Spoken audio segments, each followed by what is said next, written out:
തിള്ളിയൂർ Vennikulam Mar Baselios orthodox ദേവാലയത്തിൽ നിന്നും 2026 April 14 Thiruvananthapuram Vembayam Bible museum, Karunya Vishranthi Bhavan, Vettukad പള്ളി മുതലായ സ്ഥലങ്ങളിലേക്ക് അനുഗ്രഹീതമായ ഒരു തീർത്ഥയാത്ര നടക്കുകയുണ്ടായി. ആ യാത്രയുടെ ഒരു സംക്ഷിപ്ത വീഡിയോ ഇടവക ജനങ്ങളുടെ അറിവിലേക്ക് ഷെയർ ചെയ്യുകയാണ്. ഈ യാത്രയിൽ പങ്കെടുക്കാൻ സാധിക്കാതെ പോയവർക്കും ഇത് ഒരു പ്രചോദനമാകട്ടെ. എല്ലാവരെയും വേൾഡ് വേൾഡ് ക്യാമ്പസിലേക്കും ഇവിടുത്തെ മ്യൂസിയത്തിലേക്കും കർത്താവിനാമത്തിൽ സ്വാഗതം ചെയ്യാൻ വലിയ സന്തോഷമുണ്ട്. നമ്മുടേതായിട്ടുള്ള തീർത്ഥാടനം കൂടിയാണ്. കാഴ്ചയായിട്ട് മ്യൂസിയത്തിൽ പോകുന്ന പോലെ അല്ല. ഒരുപാട് കാര്യങ്ങൾ കാണുവാനും ധ്യാനിക്കുവാനും കർത്താവിൻ്റെ ജീവിതം മുഴുവനായിട്ട് മനസ്സിലാക്കുവാനും ഒക്കെയുള്ള ഒരു വലിയ സാവകാശമാണ് ഇവിടെ ഒരുക്കിയിരിക്കുന്നത്. ഞാൻ ഓർത്തഡോക്സുകാരനാണ്. ഓർത്തഡോക്സുകാരനാണ്. പക്ഷെ ഓർത്തഡോക്സ് സഭയ്ക്ക് ഇതുമായിട്ട് യാതൊരു ബന്ധമില്ല. എന്നാൽ വ്യക്തിപരമായിട്ടുള്ള ഇത് എക്യുമെനിക്കൽ സ്ഥാപനമാണ്. ഇത് ഞാൻ ഓർത്തഡോക്സുകാരനാണ്, ഓർത്തഡോക്സ് അംഗമാണ്. എല്ലാം ഇത് മാതൃയിടവ കുട്ടക്കാരൻ സെൻറ് മേരീസ് ഇടവകയാണ്. ഇവിടെ കുമാരപുരത്ത് സെൻറ് തോമസ് ഇടവക മാന്നാത്ത്. എൻ്റെ വീട് മാന്നാത്താണ്. ഞാൻ അമേരിക്കയിലെ നമുക്ക് അവസരം ഒരുക്കിയിരിക്കുന്നത്. ബഹുമാനപ്പെട്ട മാത്യൂസ് വർഗീസ് സാറാണ് ഇതിൻ്റെ എല്ലാ കാര്യങ്ങൾക്കും നേതൃത്വം നൽകുന്നത്. അദ്ദേഹത്തിൻ്റെ സഹോദരങ്ങളൊക്കെ മാന്നാർ മുട്ടയപ്പള്ളി മുട്ടയപ്പള്ളി ഇടവക അംഗമാണ്. ഞാനതിന് അടുത്ത ചെന്നൈയിലാണ് താമസിക്കുന്നത്. പള്ളി ദേവാലയത്തിലൊക്കെ എനിക്ക് പോകാറുണ്ട്. അപ്പം അദ്ദേഹത്തിൻ്റെ സഹോദരങ്ങളെയൊക്കെ എനിക്ക് വ്യക്തിപരമായിട്ട് അറിയാവുന്നതാണ്. നമ്മുടെ സ്ഥാപനവുമായിട്ടൊക്കെ വളരെ അടുപ്പം സൂക്ഷിക്കുകയും സഹായങ്ങളൊക്കെ ചെയ്യുന്ന കുടുംബമാണ്. അപ്പോൾ നമുക്ക് ഇന്ന് നമ്മളിവിടേക്ക് കടന്നു വരുന്ന കാര്യം നമ്മൾ നേരത്തെ തീരുമാനിച്ചതല്ല. എങ്കിലും ദൈവം അതിന് നമുക്കൊരു അവസരം ഒരുക്കി. അതിനുവേണ്ട എല്ലാ ക്രമീകരണങ്ങളും ചെയ്തെന്ന പ്രിയപ്പെട്ട മാത്യു സാറിനോടും അതിൻ്റെ എല്ലാ ടീം അംഗങ്ങളോടുമുള്ള പ്രത്യേകമായ സന്തോഷവും നന്ദിയും നമ്മുടെ വെണ്ണിക്കുളം മാർ ബസേലിയോസ് ദേവാലയത്തിൻ്റെ പേരിലുള്ള എല്ലാ സന്തോഷവും നന്ദിയും പ്രത്യേകമായിട്ട് അറിയിക്കുന്നു.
സമാഗമന കൂടാരമാണ് സ്വീകരിക്കുന്നത്. സമാഗമന കൂടാരം അറിയാലോ, ഇസ്രായേൽ മക്കളും മിസ്രൈമിലേക്ക് കനാന്വേഷണത്തിന് പോകുന്ന സമയത്ത് ഒരു 40 വർഷം മരുഭൂമിയിലായിരുന്നു.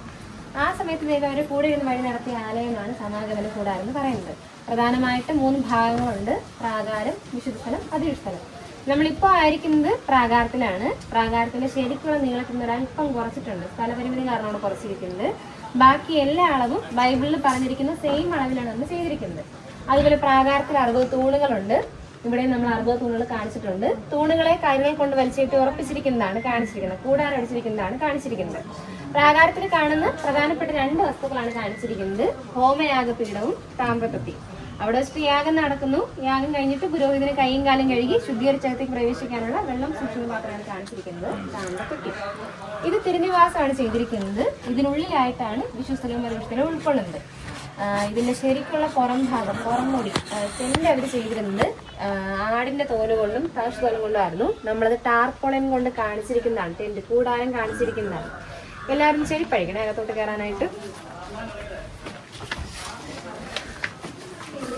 പലകകൾ കൊണ്ടാണ്, അതായത് ഈ ഭാഗം മുഴുവനും ചെയ്തിരിക്കുന്നത് പലകകൾ കൊണ്ടാണ്. ഗാന്ധമരത്തിന്റെ പല കൊണ്ട് ചെയ്തിട്ട് സ്വർണം കൊണ്ട് പോയിരിക്കുകയാണ്. അതാണ് ഈ ഗോൾഡൻ ഷെയ്ഡ് വരാൻ കാരണം. ഏകദേശം 48ഓളം പലകകൾ കൊണ്ടാണ് ചെയ്തിരിക്കുന്നത്. നമ്മളിപ്പോ ആയിരിക്കുന്നത് വിശ്വസ്ഥലത്താണ്. ഇവിടെ പ്രധാനമായിട്ട് 3 വസ്തുക്കളാണ് കാണുന്നത്. അവിടെ ആ കാണുന്നത് കാഴ്ചയപ്പത്തിന്റെ മേശയാണ് കാണിച്ചിരിക്കുന്നത്. കാഴ്ചയപ്പത്തിന്റെ മേശമേല് 6 വീതം 12 ഇസ്രായേൽ ഗോത്രങ്ങളെ പ്രദാനം ചെയ്യുന്ന കാഴ്ചയപ്പാണ് കാണിച്ചിരിക്കുന്നത്. പുരോഹിതന്മാർക്ക് മാത്രം ഭക്ഷിക്കാവുന്ന കാഴ്ചയപ്പം. ഇവിടെ ഓപ്പോസിറ്റ് കാണുന്നത് 7 തിരിയിട്ട പൊന്നിലെ വിളക്ക്, മെനോറ. മെനോറ വിളക്കാണ് കാണിച്ചിരിക്കുന്നത്. മെനോറ എന്ന് പറയുന്നത് ഹീബ്രു വാക്കാണ്. സാധാരണ വിളക്കിൽ നിന്ന് മെനോറ ഒരൊറ്റ വിളക്ക് നടുവെന്ന് വന്നിട്ട് ബാക്കി 6 ശാഖകളായിട്ട് വിലയിരിക്കുകയാണ് ചെയ്തിരിക്കുന്നത്. മൊത്തത്തിൽ നമുക്ക് 7 കറികൾ കാണാൻ പറ്റും. അതുപോലെ മെനോറയുടെ മുകളിലൊക്കെ വിടർന്നിരിക്കുന്ന ഭാഗങ്ങളെല്ലാം ബദാം കൂട്ടിന്റെ ഷേപ്പിലാണ് ചെയ്തിരിക്കുന്നത്. ഇതിനകത്ത് ഒരു വിളക്കെണ്ണയായിട്ട് ഉപയോഗിച്ചിരുന്നത് ഇടിച്ചെടുത്ത ഒലിവിന്റെ എണ്ണയാണ്. ഇത് സന്ധ്യ മുതൽ പ്രഭാതം വരെ നിരന്തരമായിട്ട് കത്തിക്കൊണ്ടിരിക്കും. ഈ കാണുന്നത് ധൂപപീഠം. ഇവിടെ വന്നിട്ടാണ് പുരോഹിതൻ ധൂപം കാട്ടുന്നത്. ഇതിന്റെ സെൻട്രൽ പോർഷനിലായിരിക്കും ധൂപം പോയിക്കുന്നത്. നോക്കിയാൽ നമുക്ക് മിക്കുള്ള വസ്തുക്കളിലും ഇതുപോലെ 2 തണ്ടുകൾ കാണാൻ പറ്റും. അവയെ യാത്ര ചെയ്തു പോകുന്ന സമയത്ത് ചുമന്നുകൊണ്ട് പോകാനാണ് തണ്ട് കൊടുത്തിരിക്കുന്നത്. ഇതിന് മുകളിലായിട്ട് 4 കൊമ്പ് കാണാൻ പറ്റും. അവിടെ യാഗപീഠത്തിന് മുകളിലായിട്ട് 4 കൊമ്പ് കാണാൻ പറ്റും. യാഗം കഴിഞ്ഞതിന് ശേഷം, പാപയാഗം കഴിഞ്ഞതിന് ശേഷം യാഗമൃഗത്തിന്റെ രക്തം കൊണ്ടുവന്നിട്ട് ഈ കൊമ്പുകളായിട്ട് തളിക്കാറുണ്ടായിരുന്നു. അവിടെ ജനങ്ങളുടെ പാവപരിഹാരത്തിനായിട്ടും ഇവിടെ പുരോഹിതന്റെയും സഭയുടെയും പാവപരിഹാരത്തിലേക്ക് നൽകും ആ കൊമ്പുകളാണ് കാണിച്ചിരിക്കുന്നത്. ഇവിടെ നിരന്തരമായിട്ട് രാവിലെയും വൈകുന്നേരം ധൂപം വയ്ക്കുമായിരുന്നു. ഇതിനുള്ളിലായിട്ടാണ് അതിവിഷ്തരം വരുന്നത്. കയറുന്നതിന് മുന്നിൽ നമുക്ക് 4 തൂണുകൾ അല്ലെങ്കിൽ 4 സ്തംഭങ്ങൾ കാണാൻ പറ്റും. അതിന് പുറകിലായിട്ട് തിരശീലയും കാണാൻ പറ്റും. തിരശീല ബൈബിളിൽ പറഞ്ഞിട്ടുള്ള സെയിം കളർ കോഡിലാണ് ചെയ്തിരിക്കുന്നത്. നീല നൂല്, ധൂമ നൂല്, ചുവപ്പ് നൂല്, പഞ്ഞ നൂല്, സെയിം കളർ കോഡിലാണ് ചെയ്തിരിക്കുന്നത്. മെറ്റീരിയൽ സെയിം അല്ല, കളർ മാത്രമേ സെയിം ആയിട്ടുള്ളൂ. അതുപോലെ തിരശീലയിൽ 2 കെരൂബുകളാണ് കാണിച്ചിരിക്കുന്നത്. കെരൂബ് മാലാഖം വരെയാണ് കാണിച്ചിരിക്കുന്നത്. ഇതിനകത്തോട്ട് നമുക്ക് പ്രവേശനം ഇല്ല. തുറന്ന് കാണിച്ചാലേ അല്പം കൂടി ഫ്രണ്ടിലോട്ട് വരാം. നടുവിലായിട്ടാണ് ദൈവത്തിന്റെ തേജസ് പ്രത്യക്ഷപ്പെടുന്നത്. അതുകൊണ്ട് തന്നെ മഹാപുരോഹിതന് വർഷത്തിലൊരിക്കൽ മാത്രമേ അത് പ്രവേശനം ഉണ്ടാകുന്നുള്ളൂ. അതുപോലെ പെട്ടകത്തിനുള്ളിൽ കാണുന്നത് 10 കൽപ്പനകള്, അഹരോന് തടുത്ത വടി, മണ്ണായിട്ട് വെച്ചിരുന്ന പഞ്ചപ്പി, 3 വസ്തുക്കളാണ് പെട്ടകത്തിനുള്ളിൽ സൂക്ഷിച്ചിരുന്നത്. അതുപോലെ പെട്ടകം തൊടാനായിട്ടുള്ള അവകാശം പുരോഹിത ഗോത്രർക്ക് മാത്രമേ ഉണ്ടായിരുന്നുള്ളൂ, ലേവി ഗോത്രർക്ക് മാത്രമേ ഉണ്ടായിരുന്നുള്ളൂ. അഥവാ ആരെങ്കിലും തൊടുവാണെങ്കിൽ അവിടെ സ്പോട്ടിൽ മരിച്ചു വരും. നമ്മളെല്ലാം ബൈബിളിൽ പറഞ്ഞിരിക്കുന്ന സെയിം അളവിലാണ് ചെയ്തിരിക്കുന്നത്. മെറ്റീരിയൽ ഡിഫറെന്റ് ആണ്, അളവെല്ലാം സെയിം അളവിലാണ് ചെയ്തിരിക്കുന്നത്. ഇത് ഫോട്ടോ എടുക്കാം. കണ്ടു കഴിഞ്ഞിരുന്ന് മാറിക്കൊടുക്കാം.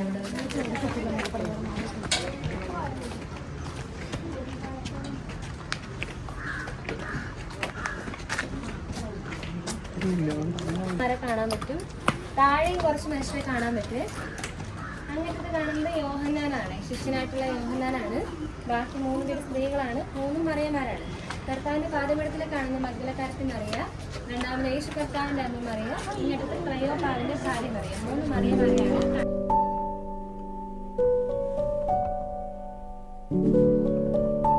കർത്താവിൻ്റെ ശിഷ്യന്മാരെയാണ് ഈ ചിത്രത്തിൽ കാണുന്നത്.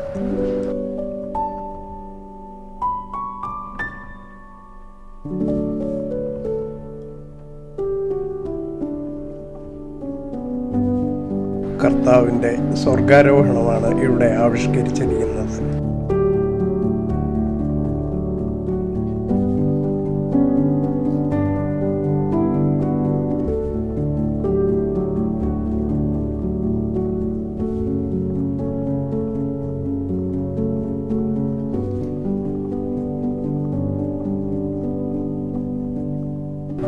കർത്താവ് കുരിശു ചുമന്നുപോയ പാതയെയാണ് ഈ വഴി റെപ്രസെൻ്റ് ചെയ്തിരിക്കുന്നത്.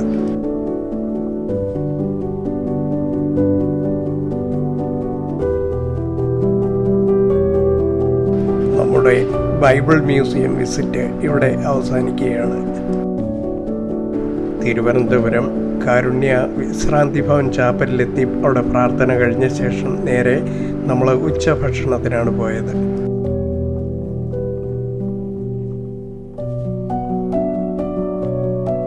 അവിടുത്തെ അന്തേവാസികൾ ഉച്ചഭക്ഷണം കഴിക്കുന്നതാണ് കണ്ടുകൊണ്ടിരിക്കുന്നത്.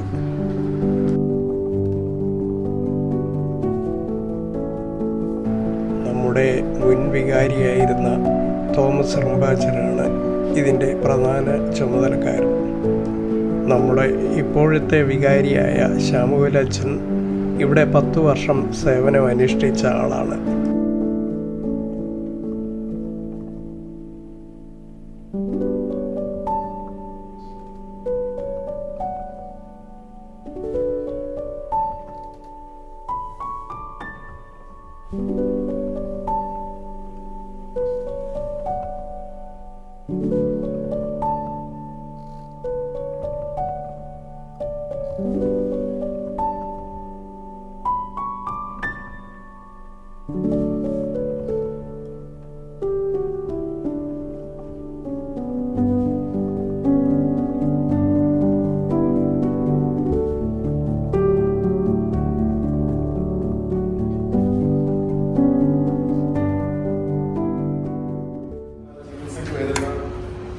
ആൾക്കാർക്ക് RCCയിൽ രോഗിയായിട്ട് രോഗി മാത്രമേ കിടന്നു, കൂടെ ഉള്ളവരെ നോക്കുള്ളൂ.